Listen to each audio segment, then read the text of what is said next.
আসসালামু আলাইকুম রহমতুল্লাহ বারাকাতু। প্রিয়দিনী ভাই এবং বোনেরা, দুই শ্রেণীর মহিলা কখনোই জান্নাতে যেতে পারবে না। আল্লাহ রসুল সাল্লাল্লাহু আলাইহি সাল্লাম হাদিসের মধ্যে বলছে যে দুই শ্রেণীর মহিলা কখনোই জান্নাতে যেতে পারবে না। এটা আমরা ভিডিওটি শেষ পর্যন্ত দেখবো, আপনাদের কাছে অনুরোধ হইল। এবং শেষে আমরা জানতে পারবো যে কোন দুই শ্রেণীর মহিলা জান্নাতে যেতে পারবে না, যেটা হাদিস শরীফের মধ্যে আল্লাহ রসুল সাল্লাল্লাহু আলাইহি সাল্লাম বলে দিয়েছে।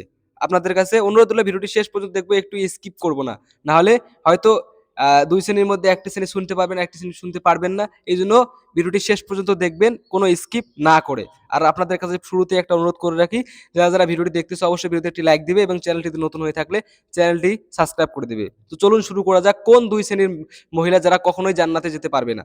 আল্লাহ রসুল সাল্লাল্লাহু আলাইহি সাল্লাম হাদিসের মধ্যে বলছে, আল্লাহ রসুল সাল্লাল্লাহু আলাইহি সাল্লাম যখন মেরাজে গেলেন, মেরাজে যাওয়ার পরে দেখলেন আল্লাহ রসুল সাল্লাল্লাহু আলাইহি সাল্লাম জাহান্নামের মধ্যে অসংখ্য মহিলা। তখন আল্লাহ রসুল সাল্লাল্লাহু আলাইহি সাল্লাম যখন মেরাজ থেকে ফিরে আসলেন, ওখানে কি হয়েছে সেটা বাদ দাও, ডাইরেক্ট আমি টপিক নিয়ে বলি। যখন মেরাজ থেকে আল্লাহ রসুল সাল্লাল্লাহু আলাইহি সাল্লাম ফিরে আসলেন, তখন মহিলাদেরকে আদেশ করলেন যে তোমরা বেশি বেশি করে আমল করো, তোমরা বেশি বেশি করে সদকা করো, বেশি বেশি করে নামাজ পড়ো, বেশি বেশি করে আমলে আদেশ দিল। তখন ওই মহিলারা জিজ্ঞাসা করলেন যে আপনি জাহান্নামের মধ্যে বেশি মহিলা দেখেছেন, কিন্তু কেন, কোন গুনার কারণে বেশি মহিলা দেখেছেন? তখন আল্লাহ রসুল সাল্লাল্লাহু আলাইহি সাল্লাম বললেন, এক নম্বর যে গুনাহটা সেটা হচ্ছে কি, মহিলারা বেশি বেশি করে গীবত করে, পরনিন্দা করে। আপনারা দেখবেন যখন 4 থেকে 5, যেটা শুনতে আপনাদের একটু হলে এটাই সত্য, 4 থেকে 5 জন মহিলা একত্রিত হয়, 4 থেকে 5 জন মহিলা একত্রিত হয়, সেখানে কিন্তু গীবত শুরু করে দেয়। আর হাদিসের মধ্যে সাফ কথা আছে গীবত কোন জায়গাগুলোতে বেশি হয়। একটা হচ্ছে মহিলাদের আড্ডা, আরেকটা হচ্ছে কি চায়ের দোকান অথবা বাজারে, বাজারে, এগুলোতে সব থেকে বেশি গীবত হয়। এই জন্য মহিলা মা বোনেরা আমরা সকলে রাখবো গীবত থেকে বিরত থাকার। আপনি যদি গীবত করেন তাহলে কিন্তু কোরআনের মধ্যে বলা আছে, গীবত যদি করে সে তার মৃত ভাইয়ের মাংস খেতেছে। এই জন্য আমরা গীবত থেকে দূরে থাকবো। গীবতকে অনেক খারাপ। আপনি যদি প্রতিনিয়ত গীবত করতে থাকেন এবং আমলও করতেছেন, আপনার আমল আহ, কবুল হওয়ার চান্সটা কিন্তু অনেকটা কমে যায়। এই জন্য 1 নম্বর যে গুনাহটি আছে সেটা হচ্ছে কি, গীবত ছেড়ে দেওয়া। মহিলারা আমরা বেশি গীবত করে থাকি। যদি আপনি গীবত কন্টিনিউ করতে থাকেন, তাহলে আল্লাহ রাসূল সাল্লাল্লাহু আলাইহি ওয়াসাল্লাম হাদিসের মধ্যে কিন্তু বলছে যে এই শ্রেণীর মহিলা কখনোই জান্নাতে যেতে পারবে না। এবং জাহান্নামের মধ্যে অতি অতি বেশি সংখ্যায় কিন্তু মহিলাদেরকেই দেখেছে আল্লাহ রাসূল সাল্লাল্লাহু আলাইহি ওয়াসাল্লাম। এই জন্য আমরা ধ্যান রাখি, আমরা কখনোই পরনিন্দা করব না। হ্যাঁ, আপনি যদি কোথাও কোনো ব্যক্তির নামে কথা বলতেছেন, তার প্রশংসা করতে পারেন, তার ভালো দিকটা বলতে পারেন, তার খারাপ দিকটা নয়। তার ভালো দিকটা বলতে পারেন, খারাপ দিকটা নয়। এটা কখনোই করা উচিত নয়। দ্বিতীয় যে বিষয়টা বলবো, আল্লাহ সাল্লাল্লাহু আলাইহি সাল্লামকে তারপরে জিজ্ঞাসা করা হলো, সেটা হচ্ছে কি, স্বামীর আদেশ অমান্য করা।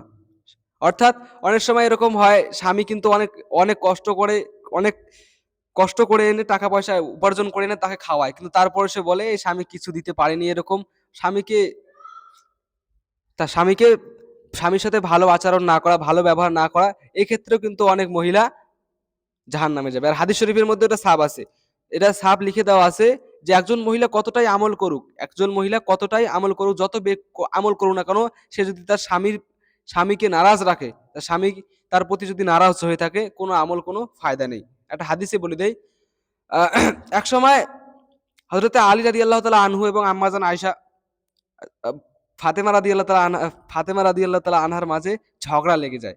ঝগড়া লাগার পরে, তারা ঝগড়া করার পরে হযরতে আলী রাদিয়াল্লাহু তাআলা আনহু বাড়ির বাইরে গিয়ে বসে থাকে। তো ওই সময় আল্লাহ রাসূল সাল্লাল্লাহু আলাইহি সাল্লাম আসলেন। আসার পরে জিজ্ঞাসা করলেন, আলী কোথায়? ফাতেমাকে জিজ্ঞাসা করলেন, আলী কোথায়? তখন ফাতেমা বললেন যে আমার সাথে ঝগড়া করে বাইরে কোথাও গিয়ে বসে আছে। তখন এই কথাটা শোনার পরে আল্লাহ নবী সাল্লাল্লাহু আলাইহি সাল্লাম মুখটা লাল বর্ণের হয়ে গেল। পুরো মুখটা লাল বর্ণের রক্তাক্ত হয়ে গেল। অর্থাৎ অনেক রাগ হয়ে গেল। রাগ হওয়ার পরে এখন জিজ্ঞাসা করলেন, এখন আল্লাহ নবী সাল্লাল্লাহু আলাইহি সাল্লাম বললেন, দেখো ফাতেমা, তুমি যতই আমল করো না কেন, তুমি যতই আমল করো, যদি তোমার স্বামী তোমার প্রতি নারাজ থাকে, তুমি কিন্তু কখনোই জান্নাতে যেতে পারবেন না। এবং এই কথাটা বলার সঙ্গে সঙ্গে আল্লাহ নবী সাল্লাল্লাহু আলাইহি সাল্লাম বাইরে বেরিয়ে গেলেন।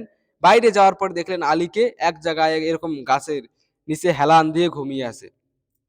এই জন্য প্রিয়দিনী ভাই এবং বোনেরা, আমরা স্বামী আপনাদের যাদের যাদের বিয়ে হয়ে গিয়েছে, কখনোই স্বামীর অবাধ্য করবো না, স্বামীর কথা শুনবো, তাহলে কিন্তু এই দুটো গুনাহ থেকে আপনি বেঁচে যাবেন। এই দুটো গুনার কারণে অনেক অসংখ্য মহিলা কিন্তু জাহান্নামে যেয়ে থাকে।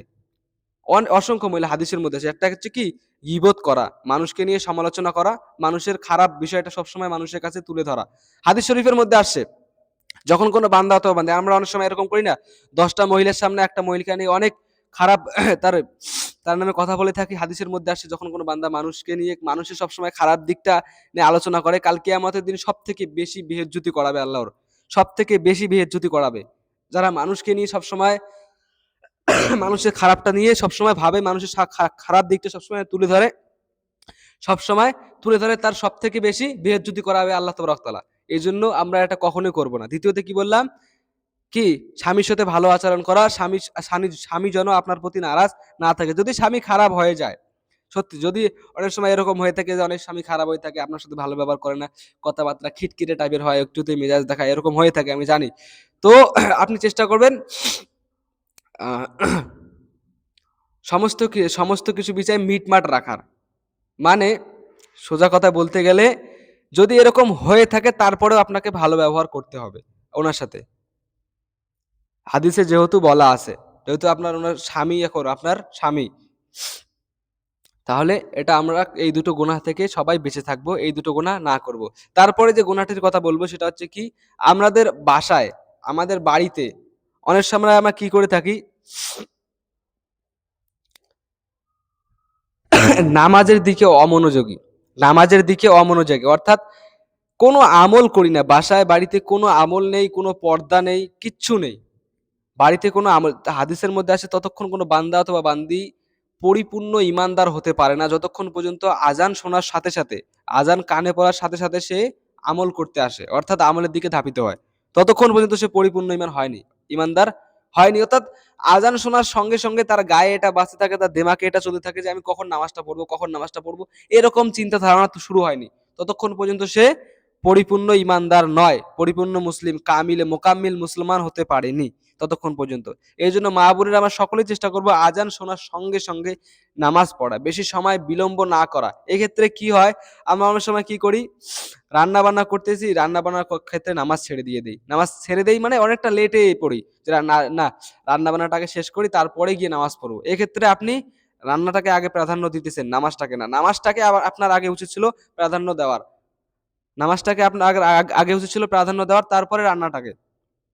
এই আমলগুলো আমরা চেষ্টা করব ভালোভাবে মনোযোগ দিয়ে করার, এবং আমলের প্রতি আকর্ষণ তৈরি করার, আমলের প্রতি আকর্ষণ তৈরি করার, এবং বাড়িতে পর্দা, লেবাস, পর্দা পর্দা পড়ুন। হাদিস কোরআনের মধ্যে বলা আছে মহিলারা পর্দা করতে পারে কখন, শুধুমাত্র কোরআনের মধ্যে যেটা বলা আছে, আগে কোরআনেরটা বলি। কোরআনে বলা আছে মহিলারা পুরো শরীরটা ঢাকতে হবে, শুধুমাত্র মুখমণ্ডল এবং হাতের কনুই, এখান থেকে তারা এটা খোলা রাখতে পারে, কোনো সমস্যা নেই।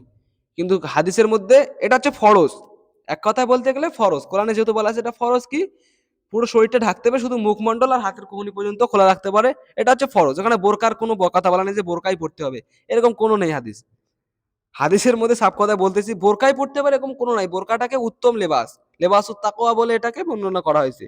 আপনাকে বোরকায় পড়ে থাকতে সবসময় এরকম কোনো কথা নেই। আপনি অন্য কোনো জামা ঢিলা ঢালা, ফিটিং টাইট না পরে ঢিলা ঢালা পড়তে পারেন, কোনো সমস্যা নেই। এই মুখমণ্ডল থেকে হাতের কহনি এটাকে খোলা রাখতে পারবেন।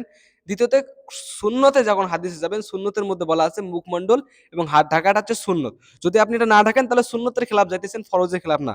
এবং এটা যদি ঢাকেন তাহলে সুন্নতের উপর আমল করতেছেন, এটা ধ্যান রাখবো। তাহলে কয়টি ভুলের কথা বললাম, কয়টি ভুলের কারণে নারীর অসংখ্য নারী জাহান্নামে যাবে। সে 1 নম্বর ভুল হচ্ছে গীবত করা, অর্থাৎ মানুষকে নিয়ে সমালোচনা করা, মানুষের খারাপ দিকটা তুলে ধরা।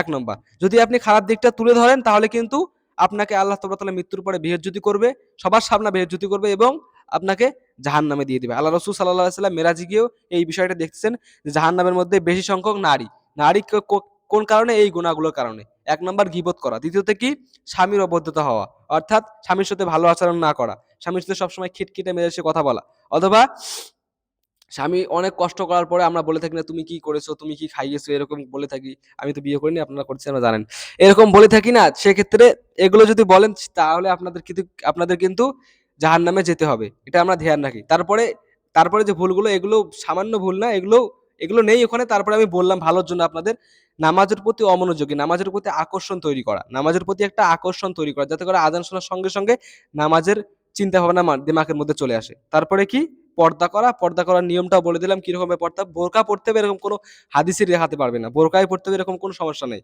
বোরকাটাকে উত্তম মানা হয়েছে, যেরকম আমাদের পাঞ্জাবি পাঞ্জাবা, আমরা পাঞ্জাবি, পুরুষরা পাঞ্জাবি পরে থাকি, সেটা এটা কি হাদিসে কি বলা আছে যে তোমরা পাঞ্জাবি পরবে, তোমরা পায়জামা পরবে, এরকমটা নেই।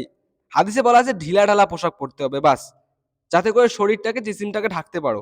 আর তোমাদের যেটা আদেশ দেওয়া আছে কোরআনে, সেম এটা হাদিস দেওয়া আছে, শুধুমাত্র মুখমণ্ডল বা হাতের কনি থেকে এটা ফরজ, আর এটাকে ঢাকাটা সুন্নত। তাহলে আপনারা আজকে এই পর্যন্তই, বেশি সময় নষ্ট করাবো না। আর আমরা গালাটা খারাপ, যদি গালা খারাপের কারণে কোনো কথা ভুল চলে যায় তাহলে মাফ করে দিবে। আর অবশ্যই চ্যানেল ভিডিওতে একটি লাইক দিয়ে চ্যানেলটিকে সাবস্ক্রাইব করে দিবে। আসসালামু আলাইকুম।